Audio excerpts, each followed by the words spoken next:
आज लोकसभा में मोदी सरकार के खिलाफ अविश्वास प्रस्ताव पर चर्चा हुई। कांग्रेस को गौरव गोगोई ने कहा कि इंडिया गठबंधन मणिपुर पर प्रधानमंत्री मोदी के मौन व्रत तोड़ने के लिए अविश्वास प्रस्ताव लाने के लिए मजबूर हुआ।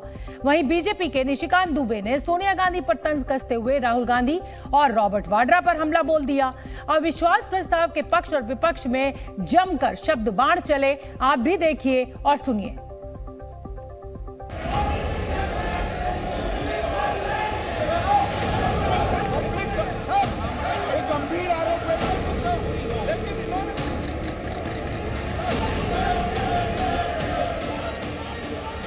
प्रधानमंत्री महोदय ने एक मौन व्रत लिया कि सदन में ना लोकसभा में कुछ बोलेंगे ना राज्यसभा में बोलेंगे, और इसीलिए अध्यक्ष महोदय ये नौबत आनी पड़ी कि हम अविश्वास प्रस्ताव के द्वारा प्रधानमंत्री मोदी जी का मौन व्रत हम तोड़ना चाहते हैं।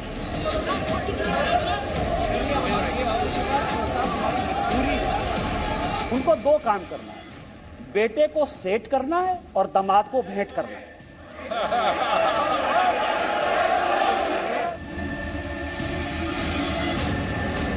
सर, यह सरकार अहंकार में डूबी हुई सरकार है, द्रव मद और दम में डूबी हुई सरकार है। सर, भारतीय जनता पार्टी और माननीय पंतप्रधान जी हमारे माननीय अमित शाह, इनके ऊपर उंगली में बताया ना, थैंक यू, तो तुम्हारी औकात में निकालूंगा क्या सर 9 इयर्स में 9 साल में 9 सरकारें बीजेपी ने गिराई है। अरुणाचल, उत्तराखंड, मणिपुर, मेघालय, कर्नाटका, गोवा, मध्य प्रदेश, पुडुचेरी और महाराष्ट्र 2 बार। आज इस इंडिया अलायंस में हर एक नेता जो है पीएम इन वेटिंग है। हर एक नेता को लगता है कि मैं पीएम बन जाऊं, क्योंकि इस टीम के पास कोई कैप्टन नहीं है, कोई कैप्टन नहीं है और इनको मैच लड़नी है और वर्ल्ड कप जीतना है।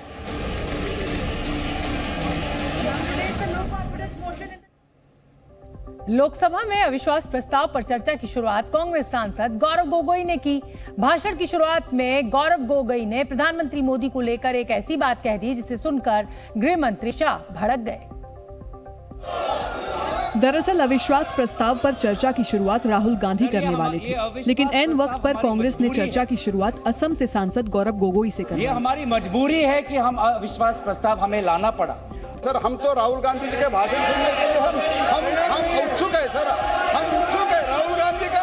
राहुल क्या होगा, ऐसे क्या? इस पर गौरव गोगोई ने स्पीकर की तरफ इशारा करते हुए कहा कि आपके चैम्बर में पीएम मोदी क्या क्या कहते हैं हमें पता है। क्या हो रहा है, क्या दरखास्त दी गई है, आप खुद ही, आप इस सदन के रक्षक हैं। आपके दफ्तर के अंदर क्या बातचीत हुई है, क्या हम बताएं कि प्रधानमंत्री मोदी जी ने आपके दफ्तर के अंदर क्या क्या बातें की हैं? गौरव की बात सुनकर अमित शाह खड़े हो गए और गौरव गोगोई को चुनौती दी। माननीय अध्यक्ष जी, बताना चाहिए, बताइए। एक गंभीर आरोप है माननीय अध्यक्ष जी, बताइए।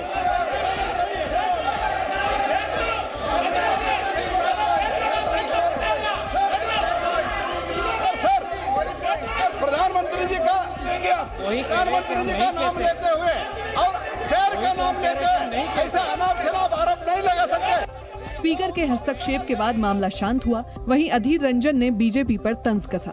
ये सोचा था कि राहुल गांधी जी की भाषण होगी और राहुल गांधी का भाषण को छोटा करने के लिए, गुमराह करने के लिए, राहुल गांधी जी टक्कर देने के लिए राहुल गांधी की भाषण नहीं हुई, ये बस गुगली खा गए। अविश्वास प्रस्ताव पर चर्चा के दौरान गौरव गोगोई ने प्रधानमंत्री मोदी पर जोरदार निशाना साधा। गोगोई ने मणिपुर सहित कई घटनाओं पर प्रधानमंत्री की चुप्पी पर सवाल खड़े किए। वहीं बीजेपी की तरफ से चर्चा की शुरुआत निशिकांत दुबे ने की। निशिकांत दुबे ने सोनिया गांधी पर पलटवार किया। आज जो तीसरा कारण मैं आना चाहता हूं जिसके कारण प्रधानमंत्री मोदी जी मौन है, पहला उनकी राज्य सरकार विफल थी, दूसरा उनका गृह विभाग और राष्ट्रीय सुरक्षा सलाहकार विफल रहे, और तीसरा प्रधानमंत्री मोदी जी के मौन रहने का कि वो अपनी भूल कबूल करना नहीं चाहते। अगर वो बोले तो कि उनकी चूक हुई है राज्य सरकार से, तो ये भूल वो कभी जनता के सामने कबूल नहीं करना चाहते, मौन रहना पसंद करते हैं। और ये पहली बार नहीं हुआ है, ये पहली बार नहीं हुआ है जब भारत के स्वर्ण पदक लाने वाले कुश्ती के महिला खिलाड़ी जब सड़क पे जब विरोध कर रहे थे तो प्रधानमंत्री मौन थे। जब 750 किसान आंदोलन पे उनकी जीवन गई, बलिदान दिया, शहीद हुए, तो प्रधानमंत्री मौन थे। जब 2020 में दिल्ली में रायट्स हुए, दंगे हुए, पर विदेश के एक सरकार के नेता आए थे, उस समय भी प्रधानमंत्री मौन थे।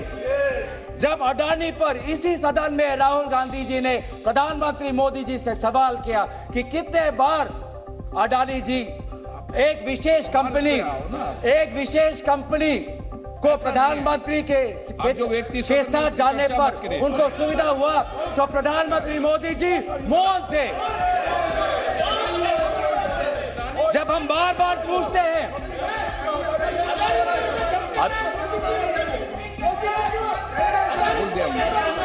सर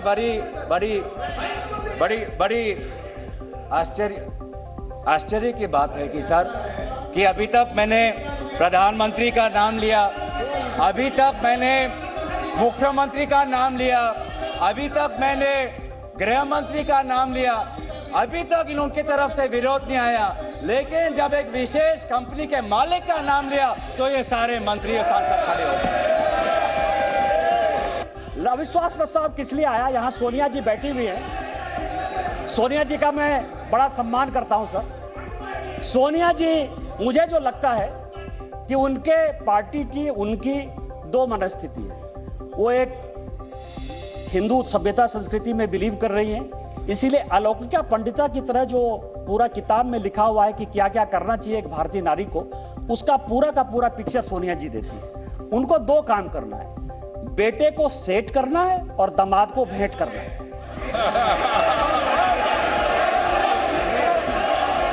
अरे जिसका नेम ले रहा है वो बोले ना, जिसका नेम ले रहा है वो बोले, ये लोग क्यों बोल रहे हैं?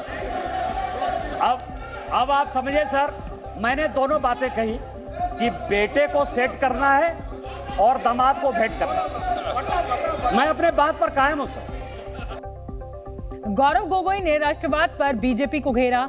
गौरव गोगोई ने उत्तर पूर्व राज्यों में राजीव गांधी के फैसलों का जिक्र करते हुए प्रधानमंत्री मोदी को नसीहत तक दे डाली। यह एक ऐसा राष्ट्रवाद है जो देश से ऊपर अपने सत्ता को ज्यादा महत्व देता है। इस देश के इतिहास में हमने दूसरे प्रधानमंत्री भी देखे हैं। हमने ऐसे भी प्रधानमंत्री देखे हैं जिन्होंने उत्तर पूर्वांचल और भारत की संवेदना को समझा। मैं उदाहरण देना चाहता हूं। जब असम में हमारा असम अकॉर्ड हुआ 1985 में, तो असम में हमारी कांग्रेस की सरकार थी, लेकिन शांति के पहल के लिए उस समय के पूर्व प्रधानमंत्री राजीव गांधी जी ने कहा कि कांग्रेस की सरकार बर्खास्त होनी चाहिए, हम एक निर्वाचन लाना चाहते हैं ताकि शांति आगे बढ़े। ये हमारा राष्ट्रवाद है कि दर्द से ऊपर हमारा देश, ये हमारा राष्ट्रवाद है। जब मीजो अकॉर्ड हुआ, सुन लीजिए, सुनने का धैर्य रखिए। जब मीजो अकॉर्ड हुआ 1986 में, तो मिजोरम में हमारी सरकार थी, लेकिन राजीव गांधी जी ने लालडेंगा जी के साथ समझौता करके मीजो अकॉर्ड उन्होंने स्थापना किया 1986 में, और वहां के पू लालडेंगा जी मिजोरम के इंटरिम गवर्नमेंट के मुख्यमंत्री बने। और निर्वाचन ये है कि हमें सत्ता नहीं, हमें शांति चाहिए उत्तर पूर्वांचल में। अगर सत्ता खोनी पड़ी, दल का बलिदान देना पड़ा, तो उत्तर पूर्वांचल और देश की अखंडता के लिए हम वो बलिदान देने के लिए तैयार हैं। सोनिया जी को याद होगा, जब मीजो अकॉर्ड हुआ उसके अगले ही दिन राजीव गांधी जी और सोनिया जी मिजोरम गए थे, आइजवाल गए थे, और जगह जगह पर लोगों ने इन दोनों का स्वागत किया और उन्होंने कहा, स्वागत राजीव गांधी जी, वेलकम राजीव गांधी जी, आप शांति के प्रतीक हो। और मैं आपको बताऊं कि एक भाग गया है, भंडारी है, मैं उसका पूरा नाम नहीं लूंगा क्योंकि भंडारी कोई भी हो सकता है सर, किसी भी दिन वो यूके से लौट कर आ जाएगा। मैंने इसी हाउस में कहा था कि किसी आदमी का जो है, दामाद जी का जो है मकान है लंदन में, ये कोर्ट का ऑर्डर है सर। एक आदमी जो भागा उसका नाम है सीसी थम्पी, कोर्ट के आदेश के बाद उसका बेल हुआ, इस कोर्ट का ऑर्डर है सर। उस कोर्ट के ऑर्डर में सीसी थम्पी ने ये एक्सेप्ट किया कि उसने जो दामाद जी हैं, दामाद जी के नाम पर, कौन दामाद, कोई भी दामाद हो सकता है, इनको दामाद जी से क्या प्रॉब्लम है सर, मेरा भी दामाद हो सकता है। 12 ब्रांसन स्क्वायर थम्पी ने, जिसको थम्पी ने, कोर्ट ने आदेश दिया कि जब जरूरत होगी तुम आ जाना, आप समझिए कि वो भाग गया। उसने कहा कि 12 ब्रांसन स्क्वायर जो है हमारा है। उसी तरह से संजय भंडारी का जो आने वाला है सर, यूके कोर्ट ने जो आदेश किया है उसमें यह बात कहा है कि दामाद जी का वो मकान है। मणिपुर हिंसा को लेकर कांग्रेस ने प्रधानमंत्री मोदी से 3 सवाल पूछे। वहीं बीजेपी ने मोदी सर ने मामले को लेकर राहुल गांधी पर पलटवार किया। सर, साफ साफ 3 सवाल है प्रधानमंत्री महोदय से। सवाल पहला कि आज तक वो मणिपुर क्यों नहीं गए। राहुल जी गए, इंडिया अलायंस के विभिन्न पार्टीज गए, गृह मंत्री जी गए, एमओएस होम गए, पर देश के मुखिया होने के नाते प्रधानमंत्री मोदी जी क्यों नहीं गए, ये है सवाल पहला। सवाल दूसरा कि लगभग 80 दिन क्यों लगे प्रधानमंत्री मोदी जी को मणिपुर पे कुछ बोलने के लिए, और जब बोले तो सिर्फ 30 सेकंड के लिए बोले, और उसके पश्चात आज तक भी प्रधानमंत्री मोदी जी की तरफ से ना कोई संवेदना का शब्द, ना कोई शांति की याचना। मंत्री मंडल बोल रहे हैं कि हम बोलेंगे, हम बोलेंगे। आप बोलें, आपको किसी ने नहीं रोका, लेकिन प्रधानमंत्री मोदी जी एक प्रधानमंत्री होने के नाते उनके शब्दों में जो महत्व है वो किसी मंत्री के शब्दों में नहीं है। माफ कीजिएगा, प्रधानमंत्री मोदी जी अगर प्रधानमंत्री होने के नाते एक शांति की पहल करें, उस कदम में जो ताकत है वो किसी मंत्री या किसी सांसद में वो ताकत नहीं है, एक प्रधानमंत्री होने के नाते। कल राहुल जी आए, ऐसा हंगामा हुआ, पूरी दुनिया आ गई। राहुल जी गए ही कब थे? हम लोग भी यहाँ सारे सांसद बैठे हैं और उनको जानकारी होनी चाहिए कि हम जो है बजट सेशन में यहाँ आए थे, मार्च अप्रैल में यहाँ आए थे ना। राहुल जी थे बजट सेशन में कि नहीं थे ना? इसके बाद हम लोग मानसून सेशन में आए, राहुल जी हैं कि नहीं मानसून सेशन में?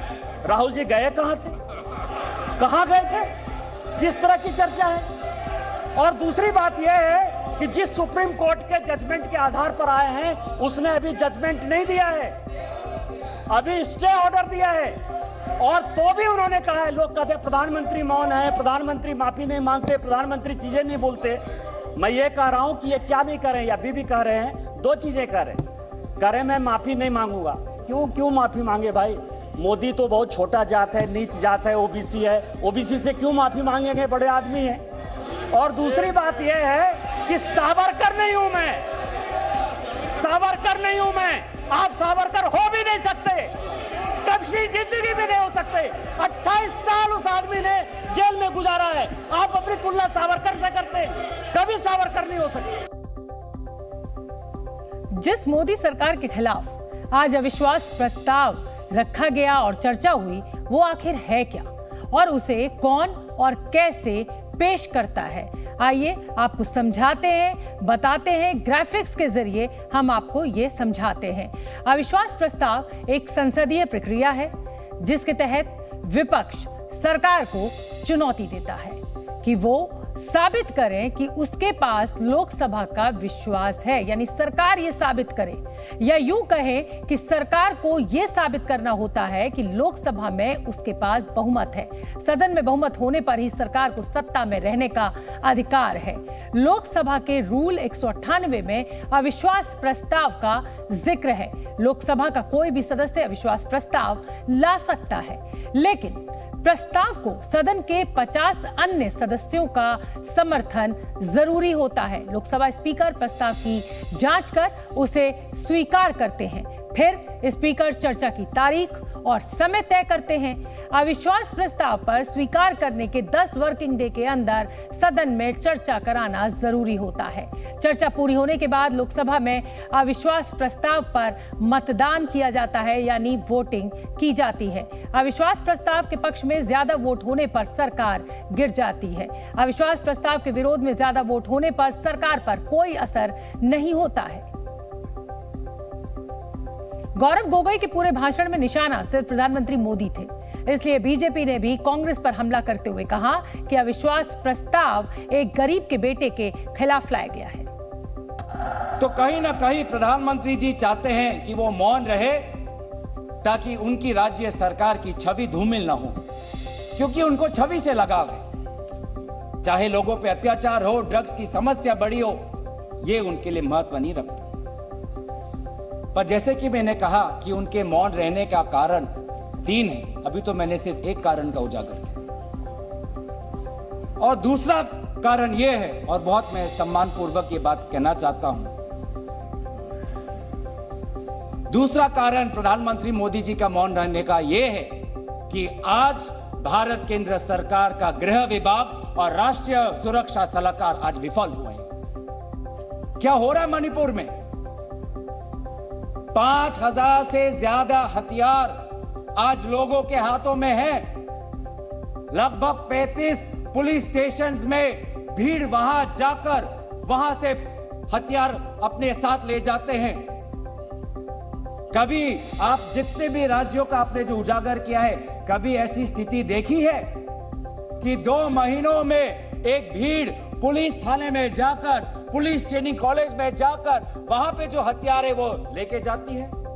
कि आज जो ये अविश्वास प्रस्ताव है सर, अविश्वास प्रस्ताव एक गरीब के बेटे के खिलाफ। आज जो ये अविश्वास प्रस्ताव है उस आदमी के खिलाफ है जिसने कि लोगों को मकान बना के दिया। आज अविश्वास प्रस्ताव उस आदमी के पीछे है जिसने कि लोगों को पीने का पानी दिया। आज अविश्वास प्रस्ताव उस व्यक्ति के खिलाफ है जिसने शौचालय दिया। आज अविश्वास प्रस्ताव उस आदमी के खिलाफ है जिसने सबों के घर में उजाला लाने की कोशिश की। गरीब के खिलाफ है। और जितने बहस होंगे सर, वो माननीय प्रधानमंत्री जी की नीतियों का चीरहरण करेंगे, जैसे द्रौपदी का चीरहरण हुआ है।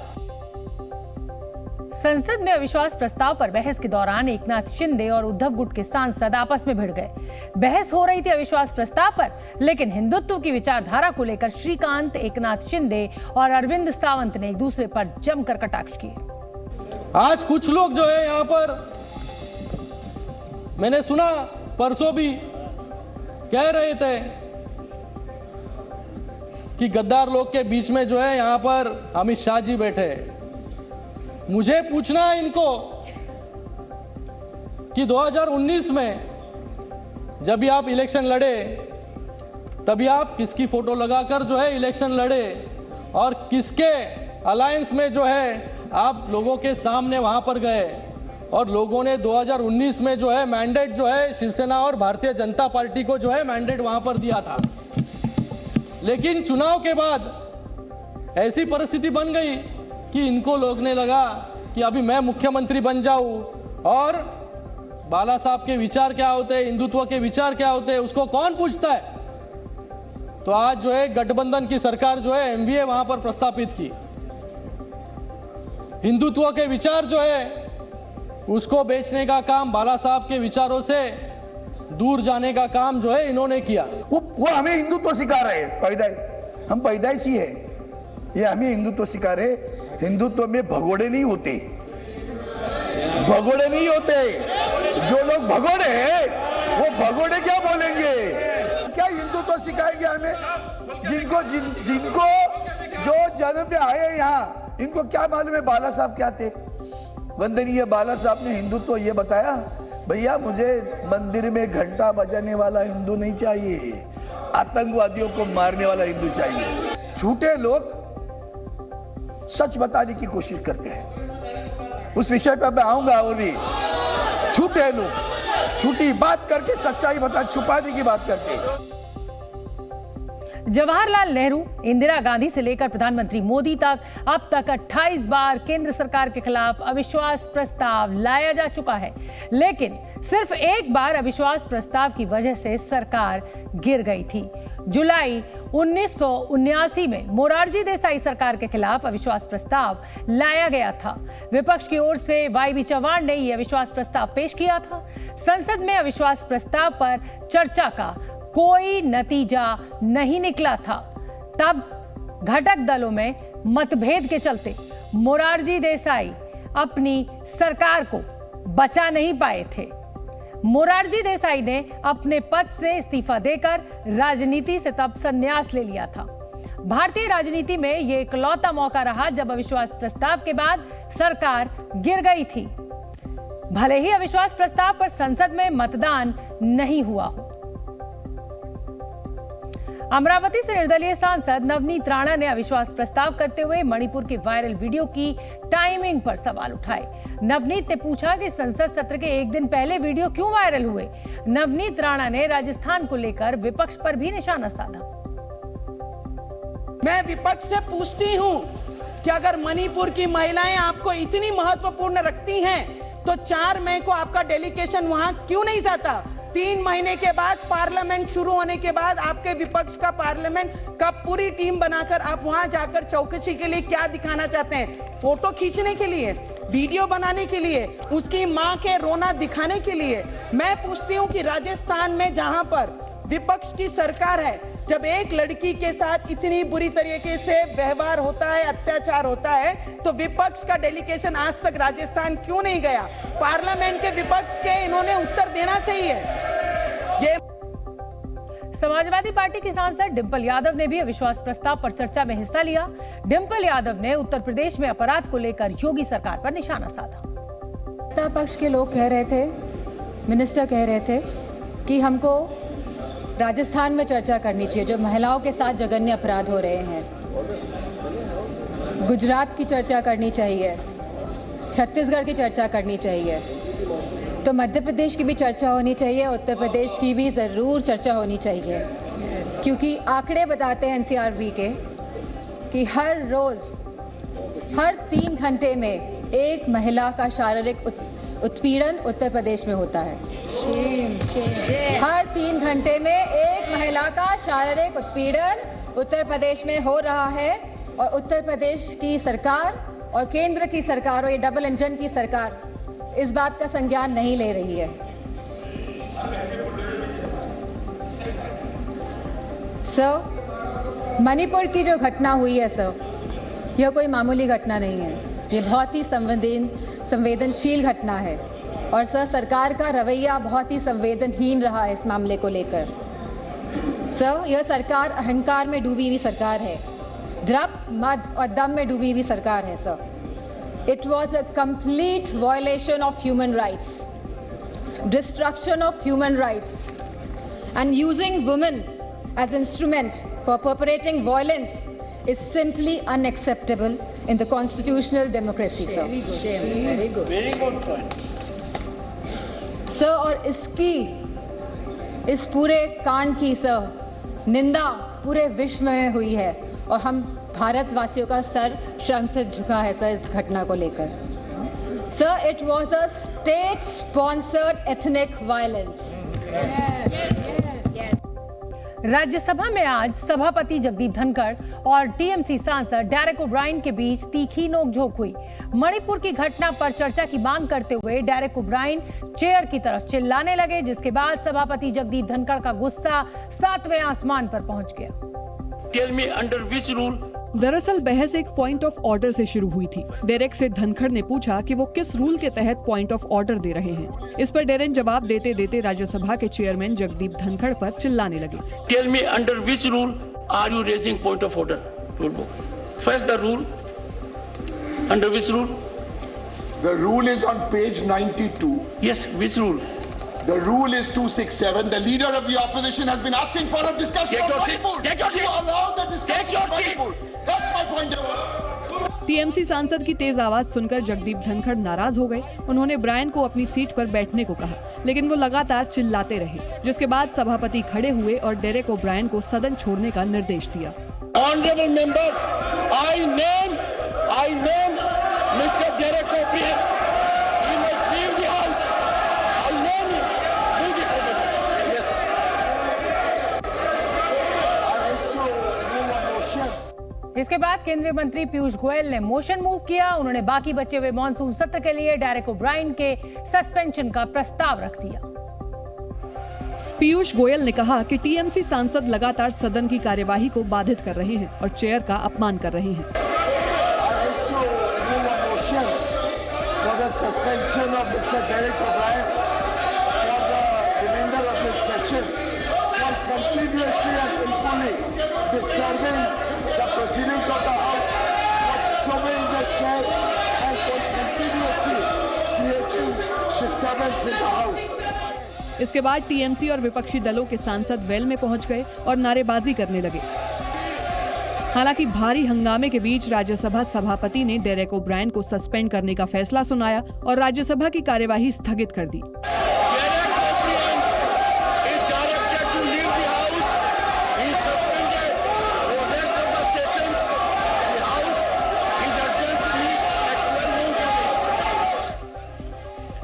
लेकिन जब 12 बजे कार्यवाही दोबारा शुरू हुई तो डेरेक ओब्रायन सदन में पहुंच गए। दरअसल सभापति ने उन्हें निलंबित करने के लिए जरूरी प्रस्ताव पर सदन का मत नहीं लिया था, जो किसी भी सस्पेंशन के लिए जरूरी होता है। कांग्रेस सांसद राहुल गांधी को आज पुराना सरकारी बंगला 12 तुगलक लेन वापस मिल गया। संसद की हाउसिंग कमेटी ने राहुल की सांसदी बहाल होने के एक दिन बाद उन्हें ये बंगला अलॉट कर दिया। राहुल ये बंगला लेंगे या नहीं, इस पर उन्हें 8 दिन में जवाब देना होगा। मोदी सर ने मानहानि केस में 23 मार्च को राहुल गांधी को सूरत सेशंस कोर्ट ने दोषी ठहराते हुए 2 साल की सजा सुनाई थी, जिससे उनकी सांसदी चली गई थी और इसी के बाद उन्हें 12 तुगलक लेन के सरकारी बंगले को खाली करना पड़ा था। लेकिन 4 अगस्त को सुप्रीम कोर्ट ने राहुल की सजा पर रोक लगा दी, जिसके बाद उनकी सांसदी बहाल हो गई और अब पुराना बंगला भी उनको वापस मिल गया। इस बीच असम की बैठक के लिए राहुल गांधी कांग्रेस मुख्यालय पहुंचे, जहां घर वापस मिलने के सवाल पर उन्होंने कहा कि मेरा घर तो पूरा हिंदुस्तान है।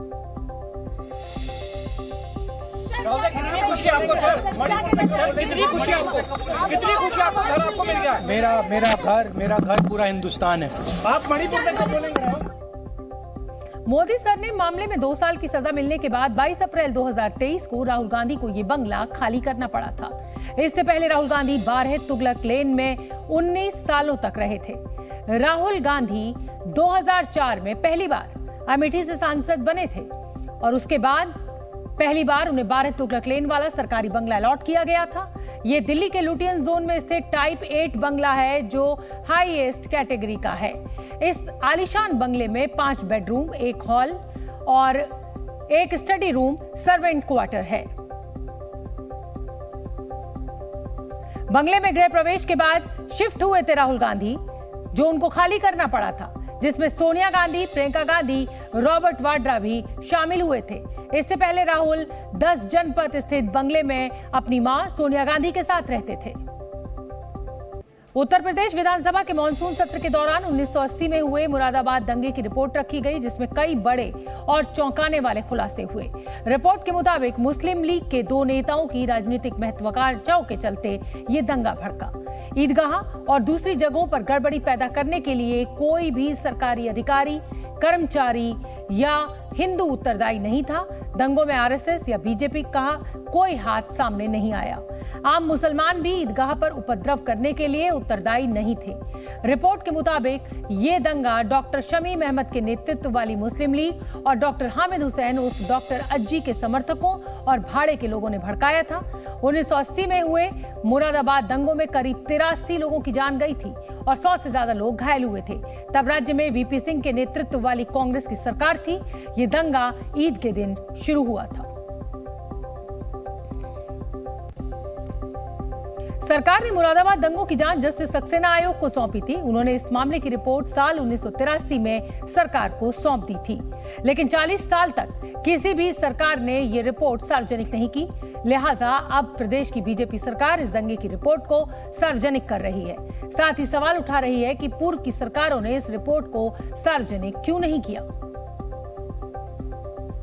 मुरादाबाद का दंगा एक उत्तर प्रदेश के माथे पर धब्बा था और जो रिपोर्ट छिपा करके दबा करके रखने का काम किया गया था, हमारी सरकार ने उस रिपोर्ट को जनता के सामने लाने का फैसला किया है। आज सदन के पटल पर भी विधानसभा में रखा जा चुका है और हम लोगों की मंशा यही है कि सच जनता जाने, प्रदेश जाने, देश जाने किस प्रकार से तुष्टीकरण की घिनौनी और घटिया राजनीति करके देश का, प्रदेश का कितना बड़ा नुकसान कांग्रेस हो, चाहे सपा हो, चाहे बसपा हो, ये राजनीतिक दलों ने किया है।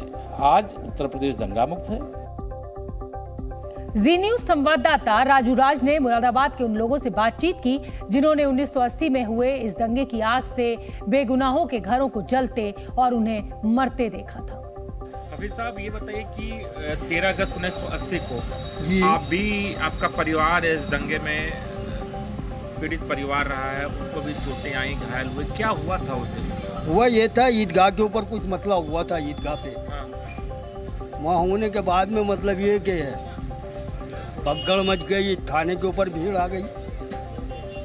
थाने में कुछ इधर आधर के लोग थे जो भी थे शरपसंद, उन्होंने मतलब ये यहाँ पे तमाम हल्ला गुल्ला किया। उसके बाद में फिर तमाम पीएसी आ गई। पीएसी आने के बाद में उनने चारों तरफ से घेर लिया, यहाँ पर आग लगा दी। और जब आग लग गई यहाँ पे तो बहुत ऊंची ऊंची लपटें थी। हम लोग घर छोड़ के मतलब ये अपना इलाका छोड़ के दूसरी तरफ को चले गए। बहुत बुरा नफ्सी का आलम था, अजीब मंजर था। मुरादाबाद दंगे के चश्मदीद हैं कैलाश प्रजापति। कैलाश प्रजापति तब 11 साल के थे। उन्हें आज भी वो दिन याद है जब दंगाइयों ने उनके घर के सामने से पथराव करते हुए पूरे शहर को हिंसा की आग में झोंक दिया था। कैलाश जी, क्या उस दिन हुआ था, एक्चुअल में क्या हुआ था? क्योंकि कहानियां तो बहुत सारी सुनी, लेकिन एक्चुअल में क्या हुआ आप हमसे साझा करें। हकीकत में ये था कि उस समय मैं 10-11 साल का था, छोटा था, मैं बाहर खड़ा था। आधे घंटे के बाद में जब मैंने देखा कि यहाँ नमाज हो रही है, नमाज होने के बाद में जैसे ही मैंने देखा कि कुछ लोग भगदड़ मची हुई है बहुत तेज़ी से, मैं वहीं खड़ा हुआ था, छोटा सा था मैं। तो मैं अपनी माता जी बोला, मैंने कहा माता जी ये भगदड़ मच रही है। तो बोले अरे तू बाहर क्यों खड़ा है, यहाँ तो बहुत बड़ा बलबा हो गया, तू अंदर चल। हम अंदर चले गए। 1980 के मुरादाबाद दंगे की रिपोर्ट को आज उत्तर प्रदेश विधानसभा में रखा गया, लेकिन अब इस पर सियासत भी शुरू हो चुकी है। कांग्रेस नेता आराधना मिश्रा ने सरकार की नीयत पर सवाल खड़े किए। आज रिपोर्ट पेश करने का मकसद, क्योंकि 40 साल रिपोर्ट आए हुए हो गया है, 43 साल इस दंगे को हो गया। 43 साल पुरानी बात आज भाजपा को याद आई है। वजह क्या है? क्योंकि भारतीय जनता पार्टी के जो इस प्रदेश के मूल ज्वलंत मुद्दे हैं उनसे भटक चुकी है। ना ही वो महंगाई पर, आज सब्जियों के दाम चरम पर हैं, सरकार नाकाम है उनको कंट्रोल करने में। आज बेरोजगारी पिछले 45 वर्षों की सबसे बड़ी बेरोजगारी है, सरकार नाकाम उसको रोकने के लिए। आज महिलाओं के प्रति जिस तरह से अपराध हो रहा है उसको नाकाम है रोकने के लिए। और मणिपुर की घटना पे जब हम कल निंदा प्रस्ताव लाए उस पर भी सरकार मौन रही। तो इन सभी वर्षों पुरानी रिपोर्ट। वहीं समाजवादी पार्टी ने कहा कि ज्वलंत मुद्दों से भटकाने के लिए बीजेपी शगुफेबाजी कर रही है। मुझे तो लगता है भारतीय जनता पार्टी जानबूझ करके ज्वलंत मुद्दों पर चर्चा न हो, महंगाई पर चर्चा न हो, किसानों की फसल की लूट पर चर्चा न हो, बेरोजगारों के सवाल पर चर्चा न हो और लोगों की आर्थिक स्थिति कैसे ठीक हो इस पर चर्चा न हो। इन ज्वलंत मुद्दों से भाग रही भारतीय जनता पार्टी, इस तरीके से भारतीय जनता पार्टी शगुफेबाजी कर रही है। 1990 के दशक में जम्मू कश्मीर में कश्मीरी पंडितों की बर्बर हत्या के मामलों की फिर से जांच की जाएगी। जम्मू कश्मीर प्रशासन ने 90 के दशक में हुई कश्मीरी पंडितों की हत्याओं की फिर से जांच करवाने का फैसला लिया है। जांच की शुरुआत जस्टिस नीलकंठ गंजू की हत्या के मामले से की जाएगी। राज्य की स्टेट इन्वेस्टिगेशन एजेंसी यानी एसआईए ने अखबारों में नोटिस देकर लोगों से जस्टिस गंजू की हत्या से जुड़ी जानकारी देने की अपील की है। एसआईए ने कहा है कि जानकारी देने वाले व्यक्ति की पहचान और जानकारी पूरी तरह से गोपनीय रखी जाएगी। साथ ही जानकारी देने वाले को इनाम भी दिया जाएगा। जस्टिस गंजू मर्डर केस से जुड़ी जानकारी मोबाइल नंबर 8899004976 पर कॉल कर दी जा सकती है या फिर ssp@kmr@jkpolice.gov.in पर ईमेल के जरिए भी जानकारी दी जा सकती है। 4 नवंबर 1979 के दिन आतंकवादियों ने दिन दहाड़े गोली मारकर जस्टिस गंजू की हत्या कर दी थी। सुरक्षा एजेंसियों ने उनकी हत्या के लिए अलगाववादी संगठन JKLF यानी जम्मू कश्मीर लिबरेशन फ्रंट को जिम्मेदार ठहराया था, लेकिन उस समय इस मामले में किसी की भी गिरफ्तारी नहीं हुई थी। नूह दौरे की योजना बना रहे हरियाणा प्रदेश कांग्रेस नेताओं को आज एक बड़ा झटका लगा। नूह जिला प्रशासन ने जिले में धारा 144 लागू होने का हवाला देते हुए कांग्रेसी नेताओं को दौरे की इजाजत देने से साफ इनकार कर दिया। नूह में पुलिस अधिकारियों ने जिले में कानून व्यवस्था के मद्देनजर कांग्रेस नेताओं को इस दौरे की इजाजत नहीं दी, लेकिन इस बात का भी भरोसा दिया कि स्थिति पूरी तरह सामान्य होने के बाद वो अपनी यात्रा कर सकते हैं। इस बीच कांग्रेस ने हाईकोर्ट के एक न्यायाधीश की निगरानी में नूह हिंसा की न्यायिक जांच की मांग की। साथ ही हिंसा के लिए पूरी तरह से हरियाणा सरकार को जिम्मेदार ठहराया। सरकार जो इतना पुलिस फोर्स लगा रही है, अगर उस दिन पुलिस फोर्स लगा दिया होता तो टकराव ही ना होता दो समुदाय के बीच में। पूर्णतः सरकार जिम्मेदार है। सरकार द्वारा ये जो अपना जो लापरवाही की गई है उसका या सरकार की मंशा ठीक नहीं थी, दो ही कारण। देखिए, हम तो किसी डेलीगेशन को हम अलाउ ही नहीं कर रहे, फिर भी अगर किसी को कुछ जानकारी चाहिए तो प्रशासन यहाँ बैठा है, हमसे आके मिलके हमसे जो जानकारी करे, जो बात रखनी है हमसे कर सकता है। बाकी हम शहर में किसी डेलीगेशन को 2-3 दिन तक हम अलाउ नहीं करेंगे। हाँ, एक बार लाइफ नॉर्मल हो जाए, सब अपनी गतिविधि पे आ जाए, they all are most welcome. Rajasthan में महिलाओं के खिलाफ बढ़ते अपराधों के बीच गहलोत सरकार ने आज एक बड़ा फैसला लिया है, जिसके मुताबिक जो भी व्यक्ति महिलाओं से छेड़छाड़ और दुष्कर्म के मामले में आरोपी होगा, उसे राजस्थान में सरकारी नौकरी नहीं दी जाएगी। इतना ही नहीं, मंचलों का रिकॉर्ड भी पुलिस थानों में हिस्ट्री शीटर्स की तरह रखा जाएगा। राज्य के मुख्यमंत्री अशोक गहलोत ने ट्वीट कर इस फैसले की जानकारी दी।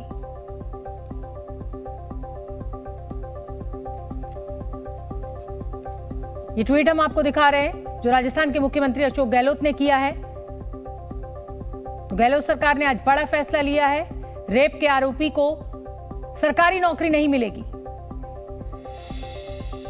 राजस्थान के भीलवाड़ा में नाबालिग से रेप के बाद हत्या के मामले पर सचिन पायलट ने कहा है कि पॉक्सो के तहत मामला दर्ज कर कोर्ट में रोज सुनवाई होगी। उन्होंने यह भी कहा कि पुलिस ने सभी आरोपियों को गिरफ्तार कर लिया है।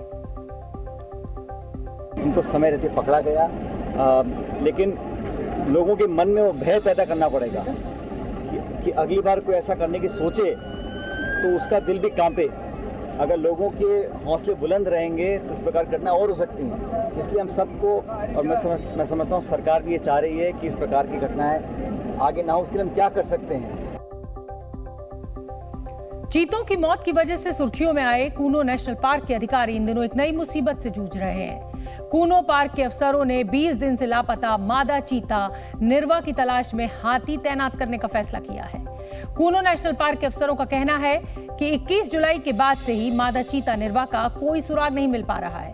मॉनिटरिंग टीम के मुताबिक निर्वा की गर्दन में बंधे रेडियो कॉलर से कोई सिग्नल नहीं मिल रहा है, जिसकी वजह से उसकी लोकेशन नहीं मिल पा रही है। वन विभाग के तमाम कर्मचारी और चीता मित्र भी लगातार निर्वा की तलाश में जुटे हुए हैं, लेकिन अभी तक किसी को कोई सफलता नहीं मिल पाई है। कूनो नेशनल पार्क के अफसरों का कहना है कि कर्मचारियों की टीम अब हाथी पर सवार होकर निर्वा को तलाशेगी और जैसे ही निर्वा नजर आएगी, हाथी पर सवार कर्मचारी उसे ट्रैंक्विलाइज कर वापस बाड़े में लाएंगे। चीतों की लगातार मौत के बाद खुले जंगल में छोड़े गए सभी चीतों को वापस बाड़े में लाया जा रहा है। बाड़े में लाकर सभी चीतों का मेडिकल चेकअप किया जाएगा और उसके बाद ही उन्हें खुले जंगल में छोड़ने का फैसला लिया जाएगा। कूनो नेशनल पार्क के अफसरों के मुताबिक खुले जंगल में मौजूद 15 में से 13 चीतों को वापस बाड़े में लाया जा चुका है। जी न्यूज़।